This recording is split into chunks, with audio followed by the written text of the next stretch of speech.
No money? No problem. The government is going to help you out. Just take a massive amount of debt and carry it for as long as you can. Now you're living the American dream. You came here for the truth, so let me unveil that for you. Today we'll begin with the Case-Shiller Home Price Index, something that I show regularly here on this channel.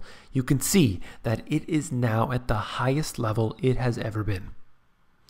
This wouldn't be a problem if our incomes were also keeping up with these asset price increases.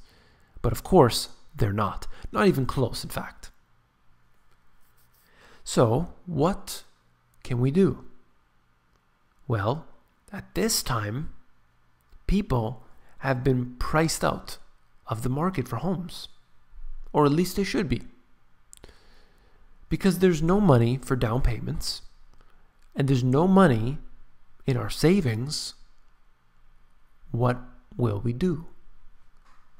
Well, needless to say, we are back in the housing crisis yet again. This Sacramento housing development is offering $300,000 homes with no down payment. Again, this is the same thing that we saw during the housing market boom and bust. No down payment, no job, no assets, adjustable rate mortgages, and everything else. It is all coming back. The Mill at Broadway, Central Sacramento's largest infill housing development, has begun offering mortgage loans with no down payments, hoping to entice more young first-time buyers who don't want to pay high rents but don't have the cash up front to pay for the house. Okay, so look at this. You're looking at a time when rents are way too high, and that's really messing things up. The rental prices in many cities often is enticing buyers to get in there and have to buy, but unfortunately they don't have money for a down payment. It talks about the development itself, but further along in this article, it mentions something very important. That's the reason I'm doing this video today.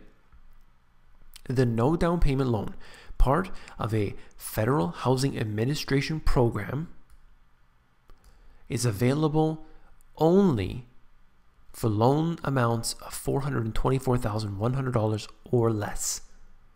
This is the project developer here.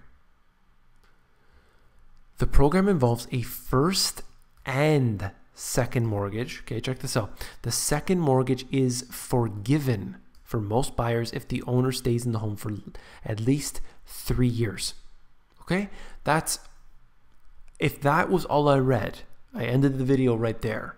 It would be crazy. But let me continue, just for fun. Peter said that the program allows more people to buy homes, of course, but he said that his company prefers to get buyers to put at least 3.5% cash down and get into a more conventional loan that has lower rates below 5% than do the no down payment loans where the blended rate is slightly above 6%. 6%.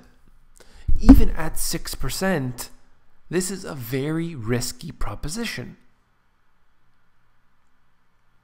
You're allowing people to take on $424,000 mortgages. That's a lot of money. Then you say it's a first and a second mortgage, where the second mortgage is forgiven. Okay, that's just, I think that's ridiculous to begin with. It's free money, basically. And then you say, you know what? We want you to put 3.5% cash down. What is 3.5%? This is going to expand, obviously. But the problem I see with this is that we are making the exact same mistakes that we made 10 years ago. Big mistakes are happening here today, and we'll end up having the same fate. It's going to happen again. this I thought it was interesting. I just wanted to quickly mention it here. Looking at the debt around the world. Everybody is taking on more debt. Every country is taking on more debt. Every person is taking on more debt. Every city, state, province, and region, more debt.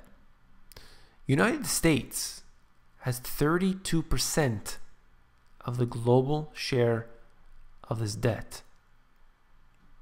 China, 8%, Japan, 19%, and so on. But I wanted to point out also that having less debt doesn't necessarily mean that that country is doing better. Do I believe that Pakistan is doing better than the United States? Not really. I don't agree with that. So it's not just who has the most debt that's the worst. It's bad, it's extremely bad, and it will ruin them eventually.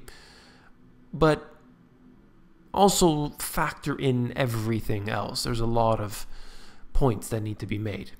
The reason I mention this is because what I'm seeing is individuals being more comfortable with that. Nations being more comfortable with that. Whether it's internal or it's external, I always like to think, where does the currency come from? Well, of course, it's the central bank. All of these countries have central banks, and these countries borrow money from that central bank. They have to pay it back with interest. It's just the way it is. This is a central banker's world. And it's not as if they're going to change anything. We are going to be under their rule and control. And the way that we are kept under this control is by utilizing debt. That is the system of control that they've created many, many years ago. And up until this day, it is still pervasive. They own us. They control us. And they use debt to do so. Our nations are in a state of servitude to the central bankers. And that's what I'll leave this video with. If you found it informative, please give me a thumbs up. And if you want more good information, you'll definitely want to check out my books.